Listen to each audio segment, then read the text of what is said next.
আজ ভার্সিটিতে ফাগুন উপলক্ষে একটা প্রোগ্রাম মামুনি রয়েছে। প্রোগ্রামে আমরা ফ্রেন্ডসরা মিলে একটা গ্রুপ ডান্স করব। সেই নিয়ে অভ্রের কি রাগ। গতকাল সারাদিন এ নিয়ে অভ্র আমার সাথে কথা বলেনি। রাত 2টায় ফোন করলো অভ্র। আমি তখন মামুনি গভীর ঘুমে তলিয়ে প্রায়।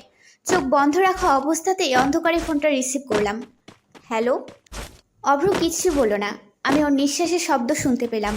কোনো সাড়া না পেয়ে চোখ মেলে একবার স্ক্রিনে তাকালাম। সেখানে অভ্রের নাম দেখতে পেয়ে আমার মেজাজটাই খারাপ হয়ে গিয়েছিল। ইচ্ছে করছিল ওকে ফোন থেকে বের করে হারপিক খাইয়ে দিই। কোনো রকমে নিজের রাগ সংবরণ করলাম আমি। প্রায় 10 মিনিট অতিক্রম হতে চলল। অভ্র এবারও কিছুই বলল না। এবার আমি কিছুতেই রাগ নিয়ন্ত্রণ করতে পারছিলাম না। অনেকক্ষণ চোখ মুখ খিচে বসে রইলাম। রাগের চোটে আমার ঘুমই চলে গেল এই মুহূর্তে। অভ্রের কণ্ঠ ভেসে এলো এবার। ওর কথা বলার ভঙ্গিতে বুঝতে পারলাম ওর রাগ এই মুহূর্তে 10টা হক মঞ্জিল জ্বালিয়ে দিতে সক্ষম। অভ্র শান্ত অথচ কঠিন স্বরে জিজ্ঞেস করলো, ব্লক করেছিস? কোন সাহসে তুই আমাকে? আমি কিছুই বুঝতে পারছিলাম না। ব্লক করলেও আমাকে ফোন করলো কিভাবে? তখনই মনে পড়লো গতকাল নাচের প্র্যাকটিস শেষে সবাই মিলে একটা গ্রুপ ছবি তুলেছিলাম। ছবিতে নাদিমও ছিল। সেটাই ওর কাছ থেকে লুকিয়ে আপলোড করার জন্য ব্লক করেছিলাম। অবশ্য আনফ্রেন্ড না করে সোজা ব্লক করে দেওয়ার কারণ শুধুই যে রেগে থাকা তা না। অভ্রের আমার প্রতি অতিরিক্ত পজিটিভ আচরণ আমার একটুও পছন্দ না। আরে ভাই, বেস্ট ফ্রেন্ড আছে সেটাই থাক না। খামোখা বাপ হতে চাস কিসের জন্য?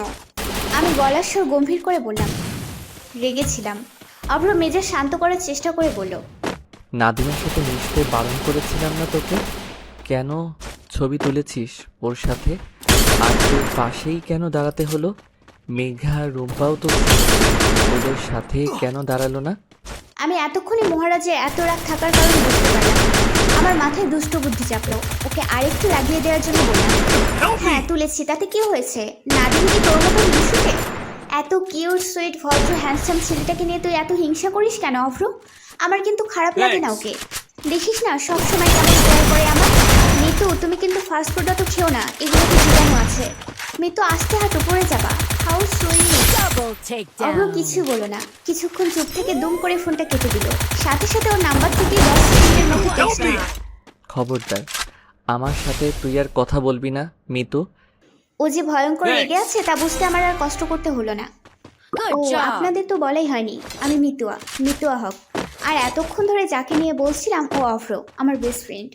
অভ্রের সাথে আমার প্রথম যখন পরিচয় হয় তখন আমার বয়স 7 বছর আর অভ্রের বয়স 10 বছর। আমরা একই এলাকাতে পাশাপাশি বিল্ডিংয়ে থাকতাম।